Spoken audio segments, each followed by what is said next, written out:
The deliberation I have to go through just to click to go live every single time takes so long. I just finally click and just go. So, anyway, in this live, we are going to be talking about how to scale and grow your business in 2024 by making it about you.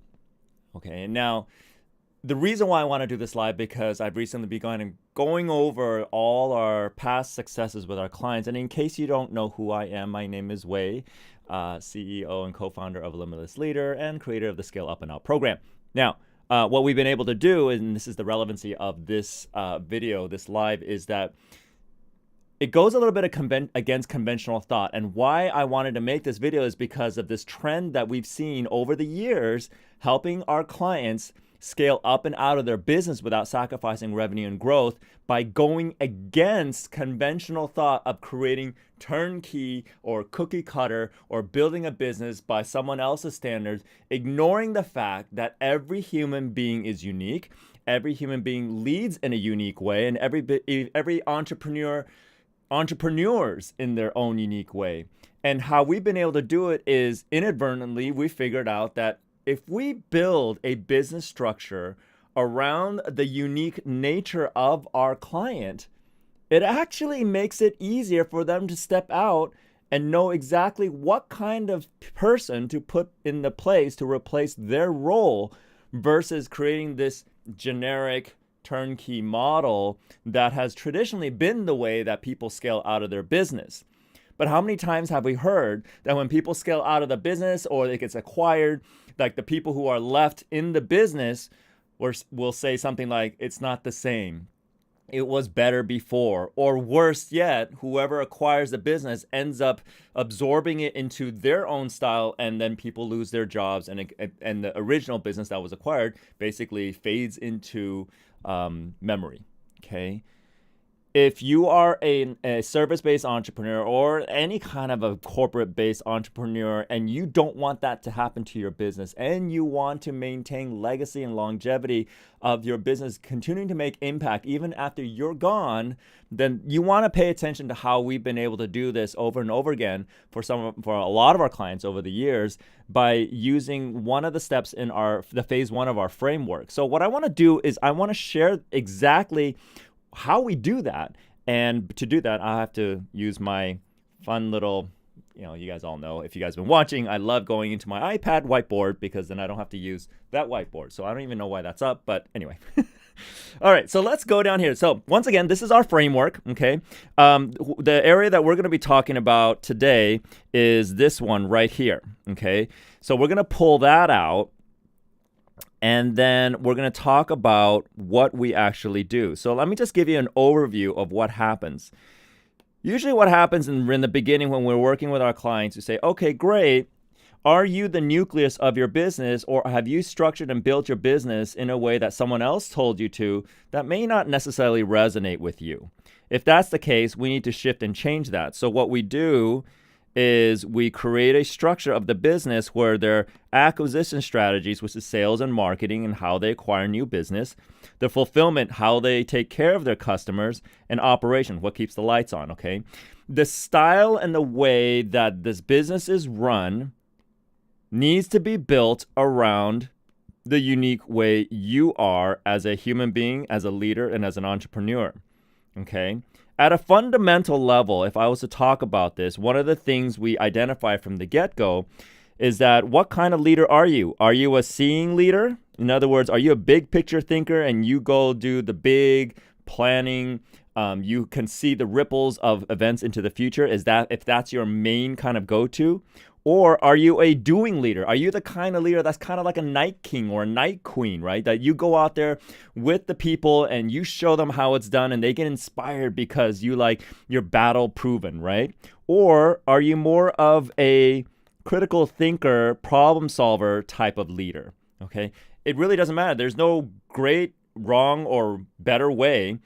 The important thing is understanding that. And why it's important to understand at this fundamental level, and then there's more nuances, but the reason why it's so important, if you are a seer leader or an entrepreneur, then you want to surround yourself with people that can fill those gaps as doers and thinkers, right?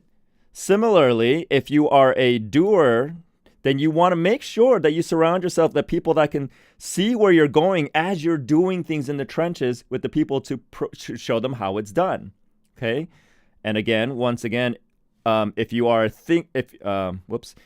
thinker leader, then absolutely you want people who are doers around you. You want people who can see, so that way you can spend the most of your time in your zone of genius, so to speak. That's what they call it, right? To do what's best, to lead in the unique way that you're capable of. The reason why this has not worked in the past, because one, they didn't have our technology, the Lee Iacocca method, which is like me. It's not what a lot of people used to think, which is like an ego-driven type of leadership style. No, it's about building a structure so it makes it as easy as possible for you to perform at your best. Then, when you build the structure this way, it is much easier to replace. So I'll give you an example of how some of our clients have done this. When they wanted to exit, the leader would say, okay, great, I built the business around me, and I can find someone who is also a seer leader or thinker leader, doer leader to replace. And we know specifically the types of skill sets to use to hire and replace that leader to take over the role. And because we get so myopic in the specificity of how it's done, then we know exactly what to look for. Whereas in the past, it's all been very soft. And in fact, today, even when we come across a lot of our clients that have this specific hiring method or this hiring, they don't even have templates. They just kind of go by the resume, which is really kind of like the worst way to go because you're not really seeing that human being. We can always be nurtured to match our resume, but it isn't the most natural way for some of us to operate. Another way is, let's say we recently had this, which is we had a leader who was multi-talented. She was able to see, do, and think, okay?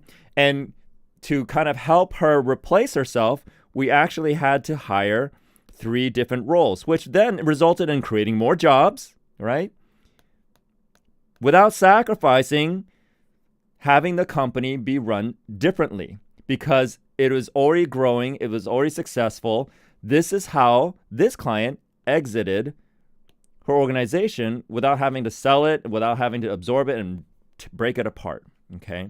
So this is what I'm talking about. So for this year, if this is what you're looking to do, if you're looking to scale aspects of yourself out of the business, ask yourself first this question. Have you built the business where you are the nucleus? This is, again, going against conventional thought because traditionally, without our technology, the world has not been able to successfully be able to truly understand how to build a business around the unique style of that human being. But because we can convert every human being to a specific, unique set of metrics, no 2 human beings will get the same set of metrics, we can actually confidently say, hey, build the business around you. You'll have a better time. You will have more fun doing it, and you will have an easier time scaling because you're enjoying yourself, you're loving your business, you're doing something that you love every single day, and you know exactly how to bring in the appropriate people to fill in the gaps that you're not good at or you don't want to do, and thus creating what we call a custom culture around making sure that your business continues to thrive and becomes adaptable. Imagine what happens when everybody is super optimized and adaptable inside the ecosystem of your business. What that means is no matter what's going on in the economy, no matter what's going on in your industry, everybody is able to pivot and adapt skillfully because everybody is in their zone of genius. Every single one of our most successful clients have stopped creating standard generic jobs, but rather creating jobs specifically for the unique talents and skills of every human being in their organization. And it becomes a fun thing to do. Depending on your leadership style, you might be the kind that just says, okay, here's the big picture, here, you go do that. Or you might be one that says, I want to do those puzzle pieces of creating those roles. Whatever it may be, what I want to tell you is this.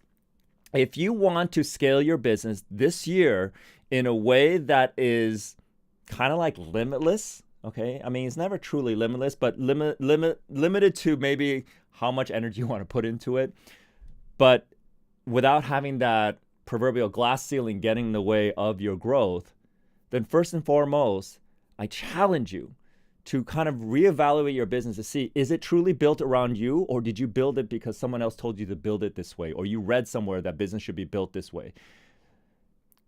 Corporate America, entrepreneurship has to evolve. There are some old archaic standards that are kind of been embedded into our psyche through books and through teachings and everything like that.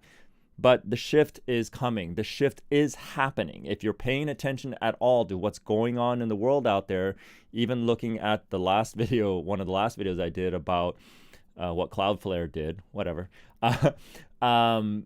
you'll notice that people are evolving, and thus so should the way we do business. At the end of the day, the core of it all comes down to the human beings behind it all. The human beings that you have given responsibility to execute certain strategies and acquisitions, fulfillment, or operations. So really cool. Now, I do have a training and I do have a self-assessment worksheet that we give all of our private clients when they start working with us that I'll be more than happy to give to you. All you have to do is comment below and ask me for it, or DM me. No, there's no opt-in. There's no, it's like no hold. It's like no strings attached. Basically, just send you a link. You just kind of let me know like what is it that you're looking for. And I want to make sure that that's the right resource to send to you. So anything I send to you will not require you to kind of like opt in, and so it's nothing manipulative like that. But anyway, just wanting to help anybody who wants to grow and scale their business, and you really should always be scaling. Otherwise, you're preparing to close your business. That's really what it comes down to. Think about that. But anyway, if you want to learn more about this specific strategy, or if you want to have access to our scaling and growth self-assessment tool, just go ahead and comment below, DM me, and I look forward to connecting with you. Other than that, have a fantastic weekend, and I will see you in the next live.